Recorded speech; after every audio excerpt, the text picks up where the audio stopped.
Assalamualaikum warahmatullahi wabarakatuh. Selamat berjumpa di YouTube channel inilah.com di acara Inilah Berita ya, yang merangkum berita-berita viral, bukan hanya berita viral sebenarnya, tapi juga cuitan-cuitan ya yang tengah trending topik di Twitter. Dan langsung saja kita simak berita pertama.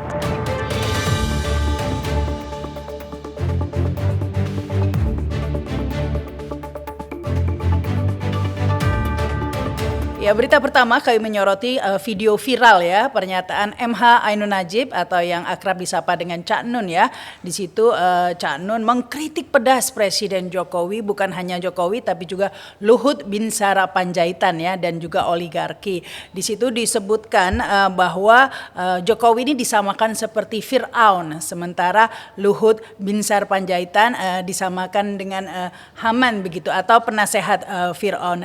Sementara itu para taipan atau disebutnya ada 10 naga ya, disamakan dengan korun. Nah, lantas ini ramai dibahas di media sosial, bahkan sampai menjadi trending topik. Tentu saja ini banyak yang merespon, banyak yang tidak terima juga. Ini saya catat antara lain dari politisi PSI Guntur Romli ya. Ini sangat memprotes ya pernyataan dari Cak Nun tersebut. Ini saya bacakan ya. Jika ada kekurangan di Jokowi, tidak sampai layak dihina seperti Fir'aun. Jika ada kelebihan MH Ainun Nadjib, nggak sampai level Nabi Musa. Seberang seperti Nabi Harun, hanya kesombongan dan ketakaburan yang mengatakan itu. Jadi ini dianggap sebagai suatu kesombongan dari Cak Nun yang mengatakan Jokowi sebagai Fir'aun. Demikian juga ada Ketua DPP Nasdem Irma Suryani Chaniago yang mengatakan tudingan bahwa Jokowi ini Fir'aun itu salah alamat. Karena nyatanya yang terjadi justru sebaliknya, Jokowi seringkali menjadi korban Fir'aun begitu ya. Karena sering dibully, dicaci maki, difitnah oleh pihak-pihak yang ingin menguasai negara ini dengan cara berbungkus keagamaan, berbungkus agama, begitu kata Irma Suryani Chaniago. Selain itu ada juga tenaga ahli KSP ini Ngabalin ya, nggak enak nih kalau nggak dikutip juga ini. Kata Ngabalin ini justru menyindir balik MH ya, mengatakan kalau Jokowi adalah Fir'aun, lantas Cak Nun siapa? Apakah Nabi Musa? Begitu ya katanya. Nah, terkait tudingan ini sebenarnya Cak Nun sudah buka suara ya dengan mengatakan bahwa dirinya disidang habis-habisan di keluarganya dikarenakan telah melakukan kesalahan ya, melakukan sesuatu yang seharusnya tidak dikatakan, karena justru sebelumnya Cak Nun sendiri yang mengajarkan agar sesuatu yang dipercaya benar, diyakini tidak harus diucapkan, begitu kata Cak Nun. Dan pada kesempatan itu dalam video yang di viral juga ya, permintaan maaf lah, Cak Nun mengatakan mohon maaf terhadap semua pihak yang kecipratan begitu ya, tidak secara spesifik menyebut Fir'aun begitu ya. Tapi kalau saya sendiri sebenarnya juga nggak setuju sih kalau Jokowi disebut sebagai Fir'aun, karena yang namanya Fir'aun itu kan digambarkan sebagai sosok yang berkuasa ya, sangat berkuasa penuh, bahkan sampai mengaku Tuhan begitu ya. Karena kalau kita lihat bahkan kata menurut Megawati nih ya, jangan lagi berkuasa penuh, nggak ada PDIP aja, aduh kasihan banget itu Jokowi katanya Megawati loh ya. Lantas ini siapa Fir'aunnya? Nah, mungkin ini bisa ditulis di komen ya, kalau memang ada yang dianggap Fir'aun ya dan bukan Jokowi, tapi sebenarnya Fir'aun ini suatu fenomena yang kerap terjadi ya. Harusnya kita menyadari ini sepertinya adalah kisah zaman Nabi Musa, tapi sebenarnya harus kita pelajari hingga kini. Tapi tentu saja tidak usah digunakan untuk menuduh siapa Fir'aun, tapi cukup dirasakan sendiri ya. Seringkali kita dalam kehidupan sehari-hari jangan-jangan kita sendiri juga jadi Fir'aunnya ya. Kadang-kadang jabatannya nggak tentu, jangan lagi Jokowi yang presiden begitu ya, yang udah pasti mempunyai kekuasaan tertinggi. Kadang-kadang kita punya jabatan yang biasa-biasa saja, udah langsung sok kuasa kepada bawahan begitu ya, merasa bisa menentukan nasib bawahannya dan kemudian melakukan hal-hal yang sewenang-wenang. Mungkin itu bisa digunakan introspeksi diri juga ya, apa yang dikatakan Cak Nun. Semoga ini tidak langsung berlanjut dengan konsekuensi hukum ya, karena sudah banyak yang ramai mengatakan akan melaporkan Cak Nun ini. Kita lihat saja nanti ya.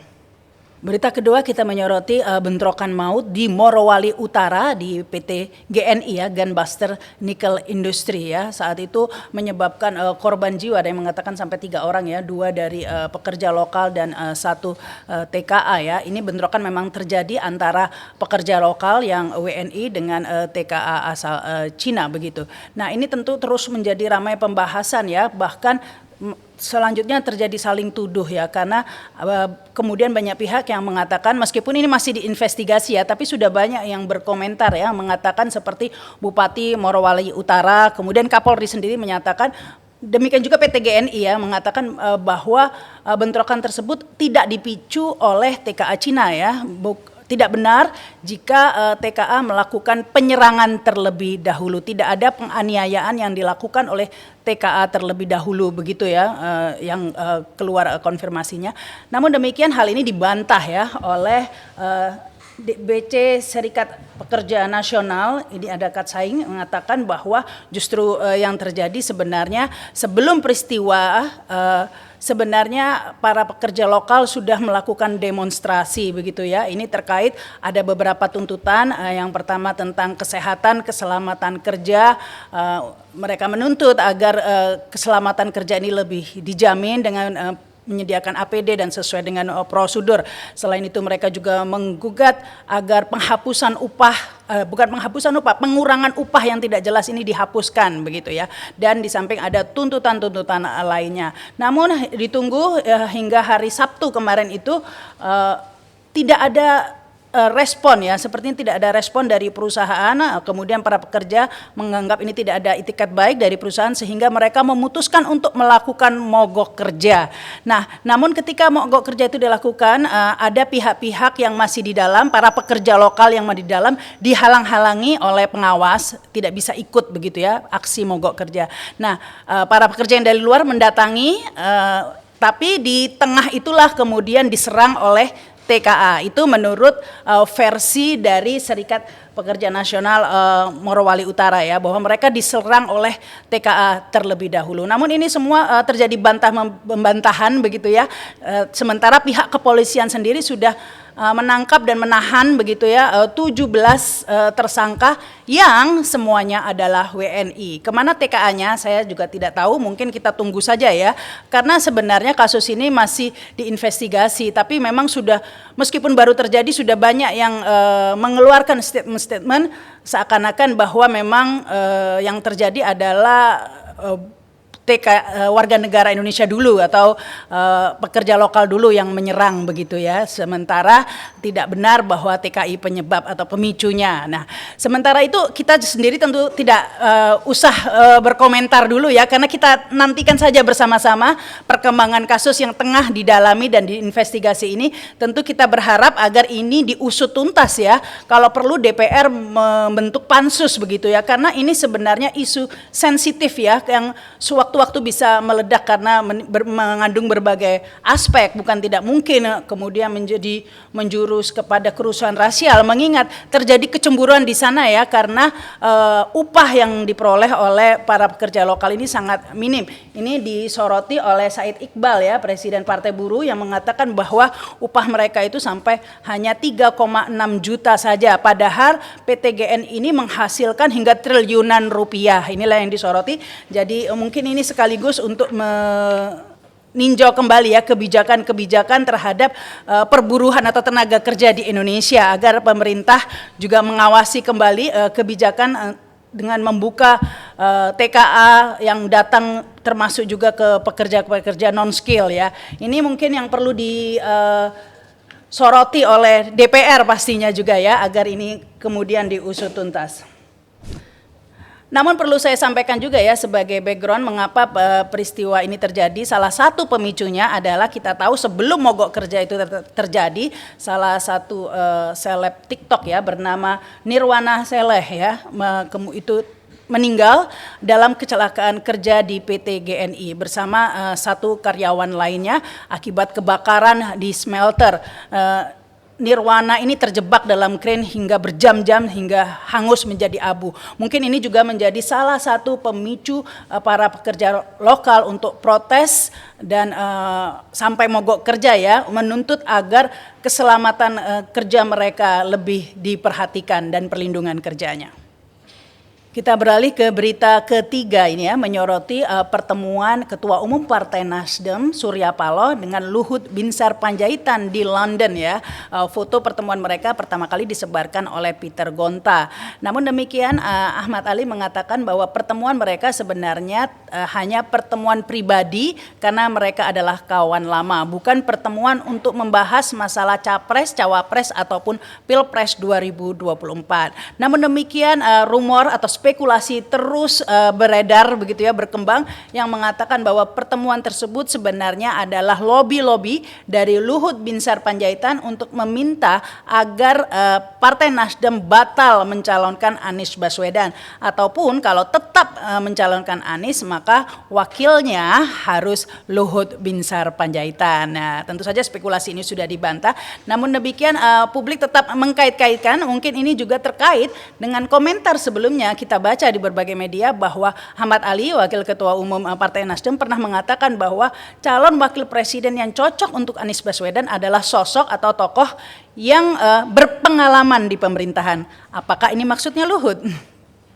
Kita sampai pada berita keempat, kali ini menyoroti tentang tuntutan jaksa penuntut umum terhadap Ferdy Sambo, yaitu seumur hidup. Tentunya ini bertentangan dengan apa yang diharapkan oleh almarhum Brigadir Joshua, keluarganya saya maksud, yang menginginkan agar Ferdy Sambo ini dituntut hukuman mati. Namun ini lagi-lagi baru tuntutannya ya, bukan keputusannya.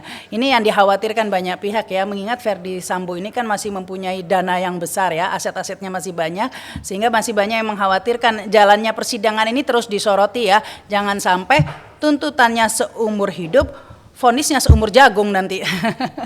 Ya, terkait vonis atau tuntutan seumur hidup ini yang dimaksud adalah, karena sebelumnya di media sosial banyak yang ramai dibahas ini, banyak yang menanyakannya dimaksud dengan seumur hidup ini apa begitu ya, apakah tuntutan ini berarti bahwa si tersangka dituntut selama umur dari tersangka, misalnya 45 tahun berarti tuntutannya di penjara selama 45 tahun. Namun hal itu salah ya, sebenarnya yang dimaksud di KUHP tuntutan seumur hidup ini adalah hingga tersangka meninggal dunia begitu, atau terdakwa jika divonis ya, sampai meninggal dunia. Nah, itu yang dimaksud. Namun demikian yang menarik dari tuntutan jaksa ini berbeda dengan tuntutan jaksa yang dibacakan pada terdakwa atau Ricky Rizal dan Kuat Ma'ruf ya, karena di sana sempat disebutkan motifnya ya, jaksa penuntut umum menyinggung bahwa ini bukan masalah pelecehan seksual melainkan perselingkuhan. Hal ini dikarenakan tidak ada visum atau bukti-bukti yang mendukung adanya pelecehan seksual. Namun kemudian dalam poligraf ketika Putri Chandrawati ditanya apakah berselingkuh dengan Brigadir Joshua, ini Putri tidak bisa menjawab, lantas hal itu disimpulkan sebagai perselingkuhan. Nah, ini yang menarik karena